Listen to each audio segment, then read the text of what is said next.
Well, I did episode 6 and 7 of Boba Fett on my YouTube, which is Shika Chandra, Shika Saini Chandra on YouTube, and I put it on my second YouTube page, which is Sheiks99, which might be easier for you to type in. I could briefly go over that a little bit, but I think I covered it quite well on YouTube. So this is another episode of Dramedy done by Shika Chandra, Shika Saini Chandra, if you want to look it up on YouTube, Shika Saini Chandra. I hope you don't mind that I've put a 49 cents pay wave on it, like seriously. I may take it off if I want just people to see or hear it a bit more, but at this stage I might just put it off and on every now and then, but it's 49 cents. That's the lowest pay wave you can have on Spotify, and I think if you've done a little bit of research here and there, although it's my own opinion, and if I get some facts wrong, you can go fact check it. And I mean, I don't need to know where I went wrong because it's just my opinion. And when it's someone's opinion, then you just let it be, unless it's going to wreck the world. Unless I'm hurting people or doing the wrong thing, you can fact check it yourself and figure out what went wrong. And obviously, we have a new show being released May 25th, which is Obi-Wan Kenobi's Disney Plus show, which is only 6 episodes. So there's a lot of stuff they could talk about with him because he's just in the sands of Tatooine right now in the poster. So there has been a little bit of leaks of where they're going to go with that Disney Plus May 25th 6 episodes, where they're going to be headed and around what timing it could be on in his life, because we do know that he's got the Force and he kind of is like a spirit at the end, and he's around, so even after death, which is not death because they continue on as this other life form which can communicate with the living every now and then, but it really takes a lot of energy out of them. So he's still around, but since they put him in the sands of Tatooine, we kind of have a rough idea of what timeline he might be working with. And since it's 6 episodes, less than, The Mandalorian, obviously, because it's been put up for season 3 now, and Boba Fett, which is only 7 episodes. So being at 6, and it's having to be short and sharp, I think. So we have heard some leaks. Look, I'm not a Star Wars nerd or anything. I'm just going and talking about this topic because I saw it a lot. It's been happening a lot. Like online, it seems to be quite an interesting topic that a lot of people are talking about right now. So, I mean, Star Wars has been around since like 1978 or something, but I've only just started to get into it. So I'm catching up on everything. Like I just started to watch The Mandalorian on like a fly, and I watched the main movies that have come out, kind of the late end of until everyone else has seen it, and I've heard so many good reviews that I'm just like, oh, finally I'll go watch it after it's almost about to end up and finish in the cinemas, or it's been released into DVDs back then, or tapes, or it's even gone to TV. I've been really sticking my feet in and going, I'm not going to get too bothered by it. So I've started it's quite a romantic story, Star Wars, so I've kind of fallen into it. It was because of The Mandalorian. Like, I mean, I have watched and seen a little bit of other stuff, but I mean, that was just a clincher. I mean, the child when he came in, Grogu, I have kids, so they're a little bit older than babies because they're, one of them's preteen. So I don't know why I thought it was so cute, because I usually don't, I've had my kids, so I don't fawn over small children. I mean, I'm nice to people's kids and small children, but I had no idea I had this feeling to this, the child, Baby Yoda they were calling him, before we knew that he was Grogu. And it just started to go with that. So, Obi-Wan Kenobi, yeah. I'll go to Temurra first. I'll finish off Boba Fett. So let's go see what happened. So as I said, I've already talked about Boba Fett in the YouTube. You can check it out, but I'm pretty sure, unless you've been living under a rock, it might be a very beautiful rock that you've been living under and you have no idea about The Mandalorian, Boba Fett, and Star Wars. You must have heard about Star Wars, but you're as stubborn as I was to not delve into it, other than everyone's talking about it and it's just on people's heads. And let me just check it out at the end of everyone liking it. So, yeah. But I was at the front of The Mandalorian because I was just flicking through my Disney Plus and I was looking at it going, I'll watch just half an episode of this thing that's around, and then I'm just probably won't like it. Just I'm having my, Nutella sandwich, and I just need something to blindly watch while I'm enjoying my beautiful hazelnutty meal. So I usually have my toast, like I do toast it, but to the point where it's just warm. I don't put in the toaster so that there's too much, browning at all. There might be like a light caramel type of browning, and I usually stop at that point. I'm basically one of these people that stares into the toaster to see how it's all going, and I get it out quite fast. So my setting on any toaster is usually 1 or 2. Like 2 is a little excessive for me because I don't want it more than like, say burnt, but like a caramel burntness.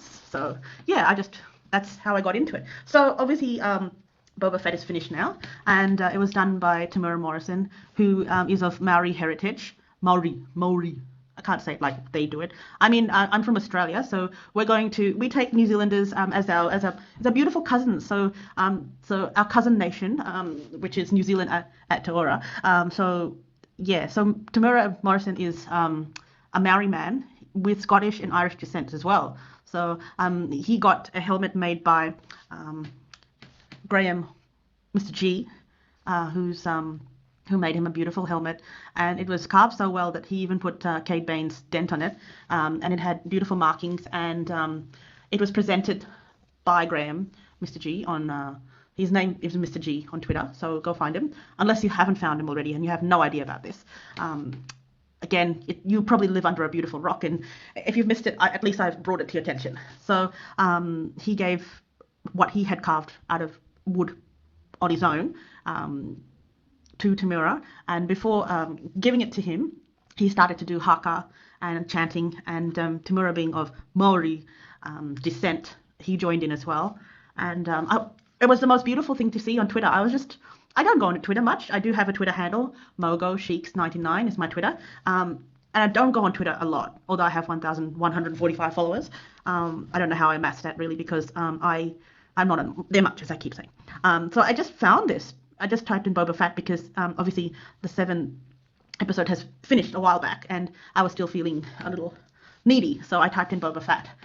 Anything that pops up, I thought I'd see. But that was the first post, and I got in quite early with that, because when I saw it, I was like, oh, it just happened today, in Rotorua and Peppers and whatnot, and I'm like, oh, wow. And I had no idea about any of that. I mean, and I had no idea that I needed to see that that morning, because it was the most beautiful thing. And when you see a haka done by a real Maori, and Temurra Morrison joining in to the haka and knowing it properly, it was a beautiful thing. And, you can't just watch a haka like, oh, yeah, that was fun. You get taken all in. Every aspect of your being gets taken in. So yeah, it was beautiful to watch. And Temurra Morrison got the helmet beautifully, and he had all of the Maori things that you do, touching your noses and head together. And he also touched the forehead of the helmet to his head, which is like an image from something else that happened. So with the helmet on top of the head, it was it had even more significance to him just being a Maori person who has been gifted by another Maori person with a haka, a helmet of Boba Fett. So the thing is that it's lovely to see, and obviously he's off right now because he's finished the Boba Fett. But I mean, he's played a couple of different roles and popped up in lots of mainstream things that we have seen, unless you live under a beautiful rock. We have seen him before, and he's put up his hand for Cody and Rex, which are different roles. So he's probably not going to want to return as Boba Fett unless it's needed, and he's quite happy to play different other roles. So that's fine. So he's also been in Aquaman, Moana, and Once We're Warriors. So it's had quite an interesting life, and he's from Rotorua, New Zealand, so I think this was not too far from where he lives, so it wasn't like he's from America or Hollywood or something and he's had to make a special trip to there. Like, I think he's just home, and it's just in his neighborhood, and it was still a special thing for Star Wars, but I don't think he had to go very far or out of his schedule, how do you say it? I don't know. Anywho, it was a really beautiful thing, and I've watched the haka done by these guys on that Twitter video, I think a few too many times than I'd like to admit to, so it is beautiful, and it's good to see. And it was like a really tear-jerking type of thing to watch, and especially on Twitter when you're not expecting it, and it was kind of fresh to see it, so it was really cute. And Graham, who Mr. G on Twitter, who actually made the helmet, looks very similar to Temurra Morrison, because the thing is, people are also making segue going, are they molding you guys and printing you guys off and just making clones of people, like, because you guys look really similar, and the other people who are around just helping on the set, who are New Zealand people, they seem to be similar. So I think we can take it as a compliment, because they're both very good looking men, and there are some similarities now. I'm looking at a photo while I'm chatting to you, so that's kind of cute. That's cute. So, and there was a really nice ceremony and whatnot, and it was just so pretty. Like, go to Twitter and find his Twitter handle at World of Mr. G, Graham Hote, aka also known as Mr. G. So you can see all of that on there, and it'll be really cool to see the haka if you haven't seen it before. I don't think he posts that often, so it probably isn't too far down, so you can probably see it and it'll be fine. Yeah. So we can talk about Obi-Wan Kenobi now, and maybe a little bit on Disney makes Life Day come early by punching the hyperdrive with a wow. dozen new Star Wars movies and shows. There's tons of possibilities to explore. It is the building of a revolution. On this IMD brief, we break down how Vader, Ahsoka, Kenobi, and all our new Jedi pals will fit into an expanding Star Wars. Wow, and that's really cool to see and hear about, because it's like there's so many new shows coming up very soon that it's just Star Wars is kind of getting to be like Avengers, I guess, like grabbing lots of people and putting them together, and it does go really well. So now we're done with Boba Fett as such and Temurra Morrison, because we've gone over episode 6 and 7, and it's been out for a while. So let's see the cast of Obi-Wan Kenobi. So we'll just read that off the IMDb. So there's Kumail Nanjiani, and he's supposed to be in 6 episodes. Hayden Christensen, obviously, how many episodes? If there's only 6, he's going to be in there. 6 episodes, Darth Vader. Ewan McGregor is Obi-Wan Kenobi, obviously. Rupert Friend is there. Joel Edgerton as Owen Lars. Benny Safdie, Maya Skern. O'Shea Jackson Jr. Oh, we all know whose son that is. Just, oh my God, yum, yum, yum, yum, yum. Anywho, let's continue. Bonnie Peace as Bear Lars. Simone Kessels, Sung Kang. Moses Ingram, Maurice Alvarez as Niche, Stephen Cannon, Moisture Farmer. Okay, you're going to need to know this Moisture Farmer thing. Okay, I think it's going to be really important. Paul O'Kelly, Prisoner, and Indira Varma. Indra Varma. Okay, I'm going to just say Indian way. Indira Varma or Indra Varma is how you're supposed to say it in the Indian way. But she was in Game of Thrones or something. Obviously, you might remember her because she was a class act, of course. Class act. Can't get better than that. And so now we go to Obi-Wan Kenobi.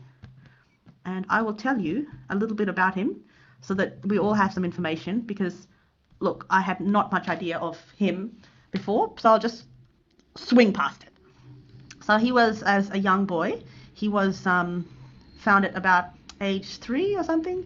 So a lot of Force-sensitive kids are found at 6 months if they're Force-sensitive or not. And they are put into training. So Mr. Obi-Wan Kenobi was a little older than 6 months when he was found. And then, obviously, since we got Brie Lars and the Lars and the Organas, we all know how that happened, because Amidala was giving birth and she died, and Luke and Leia were separated. But Obi-Wan Kenobi had his master, Queen Jo, and he had Anakin as a Padawan, as an apprentice, and he and Anakin and Ashoka, they're calling Ahsoka or something. I don't know how they're getting that name. It's Ashoka, not Ahsoka. I'm like, that's not how you call her name. Ashoka Tano, I'm going to call her. They have all met before, and obviously in Boba Fett, they know each other well, because, and we don't get too much into how they know each other. But obviously, if you read the Star Wars fandom on the Wikipedia, not the Wikipedia, Wikipedia, you'll get to know about them. And Obi-Wan Kenobi doesn't have like a fling. He's had 2 flings that have, but his main squeeze, who he was supposed to be protecting, which he did, Sabine Craze, died in her hands. And so he's so angry. He's like, oh, I've never loved anyone, and I've never been this angry in my life, and he has been fighting Darth Maul for a really long time. Obi-Wan Kenobi, I think we find him at the start of the show being exiled, so that comes up as well. And he also gets into some storylines with Cad Bane. So Boba Fett, when he was little, there is, like a story where it hasn't actually been done. It's been a slight animation which was leaked a long time ago that the Fett knew Bane, and they were in a jail together, and Bane said, hey, can you just create a distraction? I'll get out first and then I'll get you out and we both run and escape this jail. And there was another little trailer that I watched which wasn't, like it was a really sketchy kind of animation, which hasn't happened yet, but it shows that they did get away, and but then some fighters came along. I think the Tusken-looking people, the Sand people came along, and what happened is, since they'd just escaped from the jail, and Fett was looking at Bane as in kind of like a teacher type of mode. He was like, oh, what should we do? And he's like, oh, just get captured. I'll put a tracker beam. We'll find out where everyone is taking you, and then we'll go and blow up their base wherever you are. But we'll save you, but we'll make sure to, because we don't know where the base is. So you fight a little bit. Don't make it look too much, and you should get taken. So they had an exchange in the jail and outside as well, Cad Bane and Fett. So they do know each other. So obviously we know now that Cad Bane, well, now I know, you probably knew because you're into this sort of thing, that Cad Bane and Fett knew each other well. And obviously the kids are growing up. And Obi-Wan Kenobi, I think in this episode's coming up in the Disney Plus, which is coming out May 25th, will be saving and seeing Princess Leia about a bit older than 9, because she was 9 and older on, about age 10. So that has not been casted yet. We haven't seen a little girl who could be 10 years old, could be playing that. But the timing of Tatooine and being exiled and this and that, everything kind of fits with Leia being about 10. So since Luke is a twin, so he must be similar age as well. So Ashoka and Kenobi and Anakin do work together quite a fair bit. So, but obviously we know what happens to Anakin, that he goes to the dark side. Yeah, so which really frazzles Obi-Wan Kenobi, because he's like, but I taught you how to be good, and I don't want you to, how did this happen? I've been teaching you all the correct things. And then we're going to move on to talking at the end about Miss Leia Organa, Solo. So she says some funny things along the way, so that we remember her, as we should remember her, because of what's happened recently. Let's remember her in the most funniest, best way, and that's how I'm going to finish. I'm going to read a couple of her actual quotes and lines from all of her time in the Star Wars, which has actually been real. You could actually go and find these sounds and clips where she's saying it. I'm going to be saying it, and we'll just end it off from there. And so I won't keep you for too much longer, but let's finish this episode with some Leia Organa Solo lines from her actual movies, which she said as Leia. So, help me, Obi-Wan Kenobi, you're my only hope. A holographic lay, please. Governor Tarkin, I should be expected to find you holding Vader's leash. I recognized your foul stench when I was brought on board. Leia upon meeting the Imperial officer. Aren't you a little short for a stormtrooper? Leia to her would-be rescuer Luke. Will someone get this big walking carpet out of my way? Leia, as she pushes aside the hairy Wookiee, Chewbacca. Someone has to save our skins. Into the garbage chute. Fly, boy. Leia to Han as she takes over the reins of her own rescue. Why, you stuck-up, half-witted, scruffy-looking nerf herder? Leia to Han, after he revealed to Luke and Chewbacca that she had feelings for him. Would it help if I got out and pushed? Leia to Han after the Millennium Falcon stalls while trying to escape Hoth. Stop that! My hands are dirty! Leia to Han as he clasps her hand, preparing to kiss her. I hope you know what you're doing. Leia to Han as he flies into a cave, which actually turns out to be a giant space worm. You have your moments. Not many of them, but you do have them. Leia to Han with a kiss after he steers them out of the asteroid field. We've just got a few more quotes, and then I'm going to end this one in this podcast. We have powerful friends. You're going to regret this. Leia to Jabba the Hutt after she is caught freeing Han from stasis. You're a little jittery little thing, aren't you? Leia upon meeting Wicket the Ewok. I know. Somehow, I've always known. Leia, after Luke reveals he is her brother. So Leia and Luke are Amidala's kids, and after she had them, she died. And yeah, let's not bring that up. Let's keep with Leia's quotes, because they're quite funny and a nice way to end the thing. And if you've put your cursor all the way to the end, you're probably going to have fun at this end, because I don't know if you're going to hear everything, but this is funny. What she says is quite funny. Oh, it's not like that at all. He's my brother. Leia to Han after he asks if she loves Luke. Same jacket. Leia to Han after they are reunited. I never should have sent him away. That's when I lost him. That's when I lost you both. Leia to Han about the loss of her son, Ben, also known as Kylo Ren. No matter how much we fought, I've always hated watching you leave. Leia to Han as he departs for Starkiller Base. If you see our son, bring him home. Leia's final words to Han. May the Force be with you. Leia's farewell to Rey when she goes to find Luke. And that's the end of this podcast. If you put your cursor all the way to the end,